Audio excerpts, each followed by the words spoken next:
Salve, gurizada do primeiro ano. Aqui quem fala é o professor Marcos, professor de História. E aqui eu estou para trazer um vídeo para vocês de introdução à disciplina de História. Tá? Basicamente, uma reflexão sobre o que é História e para que serve a História. Tá? Então, basicamente, eu inicio com a seguinte pergunta, feita por um historiador, um dos principais historiadores de todos os tempos, o francês Marc Bloch. Ele iniciou o seu livro principal, chamado Apologia da História, que ele escreveu na prisão durante a Segunda Guerra Mundial, com essa frase, que o filho dele teria dito: Papai, então me explica, para que serve a história? E ao longo da história, diversos escritores e diversos historiadores tentaram responder essa pergunta. Para que serve a história e qual a importância da história? O Ambrose Bierce, que foi um escritor dos Estados Unidos do século XIX, ele fazia uma crítica à história, que era um relato que não servia para porcaria nenhuma e que enfocava muito nos fatos governamentais e nos fatos militares que muitas vezes não serviam para nada para a vida das pessoas. Então ele fazia essa crítica. O francês Michelet, por outro lado, dizia que a história é ressurreição, ou seja, a gente revivia as coisas do passado para algum fim. O inglês Collingwood dizia que a história é uma pesquisa, ou seja, uma investigação que tratava de fatos humanos, tá? E por que a gente estudava fatos humanos? Para, basicamente, a gente entender quem era o ser humano, qual era a essência do ser humano, o que o ser humano era no fundo, tá? A Agnes Heller, por sua vez, ela escreveu que a história é a substância da sociedade, ou seja, ela fornecia os elementos para a gente viver a vida coletiva, a vida em sociedade. E o uruguaio Eduardo Galeano, escritor do século XX, enfocava que a história olhava para o passado para fornecer as lições para construirmos um presente e construirmos um futuro sem cometer os mesmos erros do passado. Certo? Então, a história teria esse caráter de ensinar, basicamente, o que não se deve fazer e qual caminho se devia tomar para o futuro. Tá? Então, temos diversos relatos sobre o que é história, qual a importância da história, e nenhum está 100% correto e nenhum está 100% errado. Por quê? Porque as pessoas emitiram essas opiniões, esses conceitos, com base nas suas experiências de vida e com base nas suas perspectivas teóricas. Tá? Cada um tem o seu jeito de ver as coisas. Eu acho que essa charge representa muito bem essa questão. Tá? Nós temos o mesmo fato, que é a cobrança de um pênalti. Tá? A parte de cima está escrito ponto de vista do atacante, ou seja, quem vai cobrar o pênalti.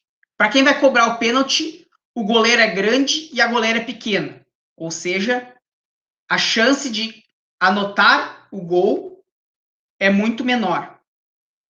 Tá? Já o desenho de baixo fala ponto de vista do atacado, ou seja, do goleiro. Tá? Para o goleiro, a goleira é muito grande e ele é muito pequeno. Ou seja, quem vai cobrar tem a maior probabilidade de converter o pênalti do que errar. Tá? Então, vejam, existe o mesmo fato histórico, o mesmo fato, e duas perspectivas diferentes. Uma do goleiro e a outra de quem vai cobrar. Conforme a posição que ele está, conforme a sua experiência e as suas possibilidades. E na história acontece a mesma coisa. Tá? E essa tirinha do Calvin e do Haroldo também fala muito disso. Tá? Que existem diversas perspectivas para um mesmo fato conforme você vê, conforme a sua experiência. Tá? Então, ali o Haroldo, o tigre, ele vai tirar a foto do Calvin só na parte que ele arrumou a cama. Ele não vai mostrar a bagunça. tá? Mas o quarto dele, a cama dele tá toda bagunçada, tá? Então, existem diversas formas de ver a mesma situação. Isso deve ser levado em conta quando a gente estudar a história na disciplina de história, quando a gente estudar os fatos históricos, tá? Nós não vamos estudar os fatos em si. Nós vamos estudar relatos sobre esses fatos que algumas pessoas construíram com base nas suas experiências, com base nas suas perspectivas teóricas e com base de anos e anos de investigação. Tá? Voltando para a pergunta inicial que o filho do Mark Bloch fez. Papai, então para que serve história? O Mark Bloch vai responder: história é a ciência dos homens no tempo. Isso implica em 3 coisas. A primeira delas, a história é uma ciência, ou seja, existe um método investigativo para a gente chegar no determinado relato sobre um fato histórico.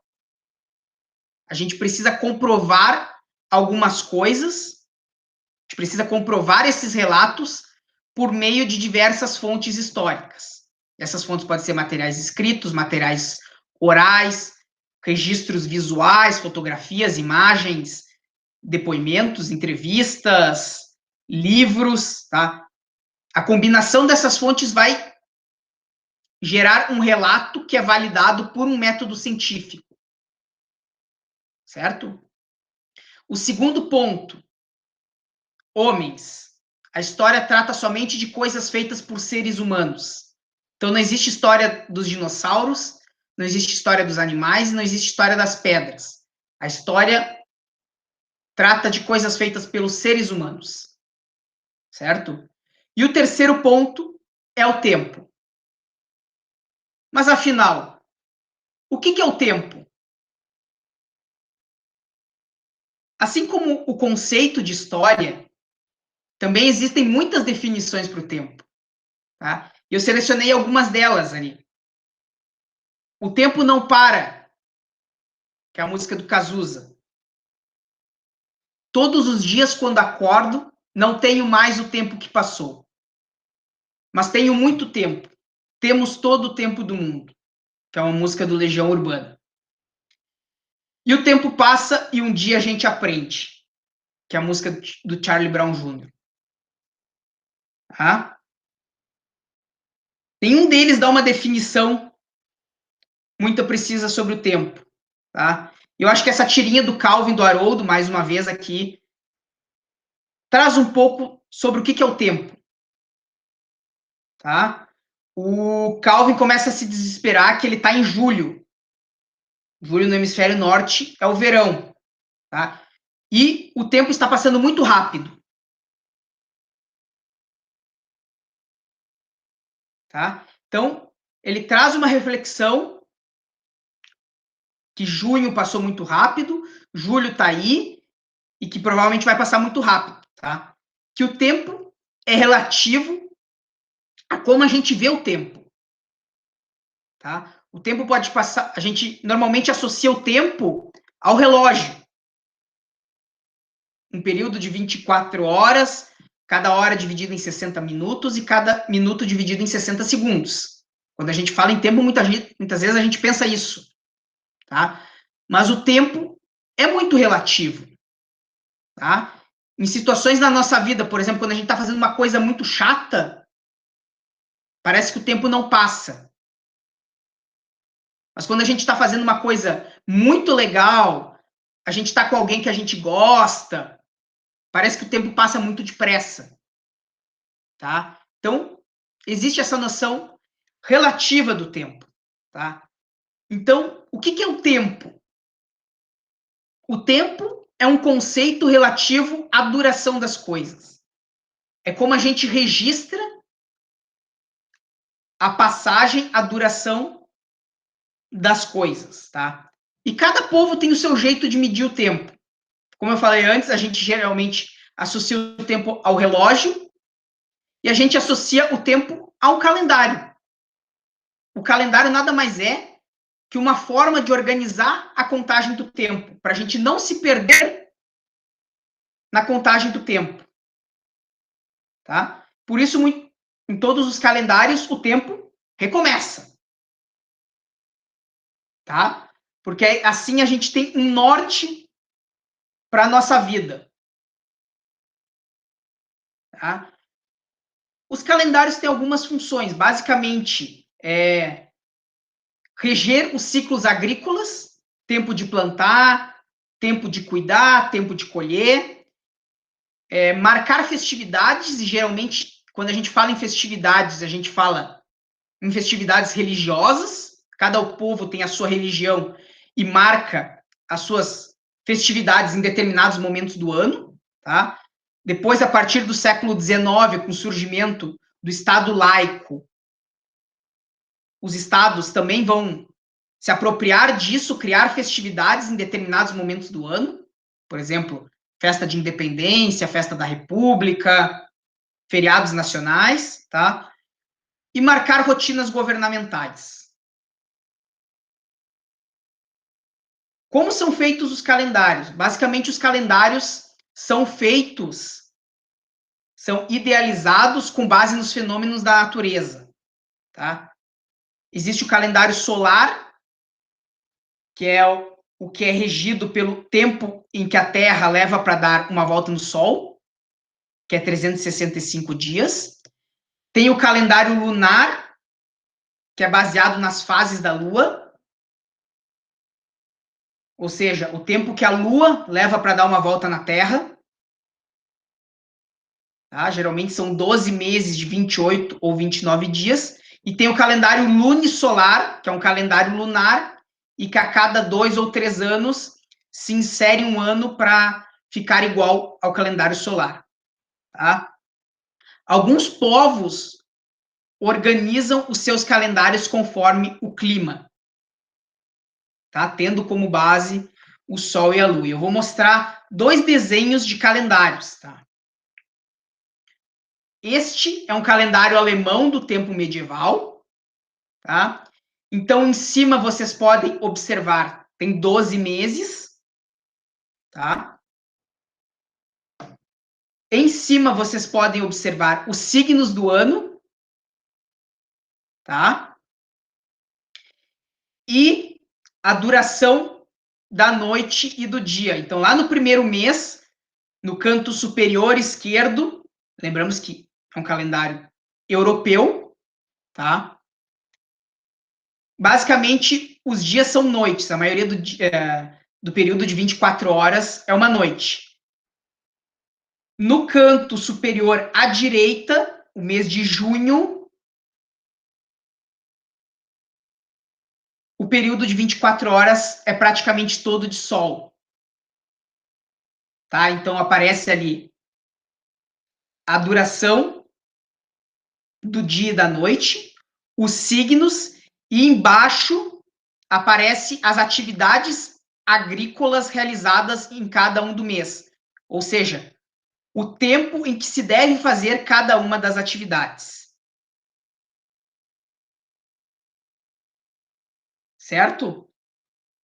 Esse outro também é um calendário baseado nas atividades agrícolas. Então, tem 12 meses, cada um com uma atividade agrícola que deve ser realizada. Tá? Então, por exemplo, no canto superior esquerdo, mês de janeiro é o tempo de nevar. Tá? Então, deve ser feita alguma preparação na terra. Certo? No 10º mês do ano, vocês podem ver que tem um cara numa tina. Tá? Então, o cara está pisoteando as uvas para fazer vinho, que era uma função, uma tarefa agrícola que deveria ser feita no 10º mês do ano. Ok? Então, tem essas diversas formas de registrar a passagem do tempo. Tá? Um calendário numérico, com meses e dias, mas também com calendários que mostram as tarefas agrícolas do ano. Tá? E eu queria encerrar esse ponto do calendário com um poema do Carlos Drummond de Andrade, que eu acho muito legal. Quem teve a ideia de cortar o tempo em fatias, a que se deu o nome de ano, foi um indivíduo genial. Industrializou a esperança, fazendo-a funcionar no limite da exaustão. 12 meses dão para qualquer ser humano se cansar e entregar os pontos. Aí entra o milagre da renovação. E tudo começa outra vez, com outro número. E outra vontade de acreditar que daqui para diante tudo vai ser diferente. Então, sobre introdução à história, seria essas considerações iniciais, tá? Como atividade para essa semana, nós vamos trabalhar com o calendário japonês, tá? Que é um calendário cíclico, ou seja, ele não é contado como o nosso, tá? Ele recomeça a contagem de tempos em tempos. Então, vocês vão ter uma atividade sobre o calendário japonês e, no próximo vídeo, eu vou explicar como é que se faz essa atividade, certo? Um abraço, cuidem-se, fiquem em casa se possível.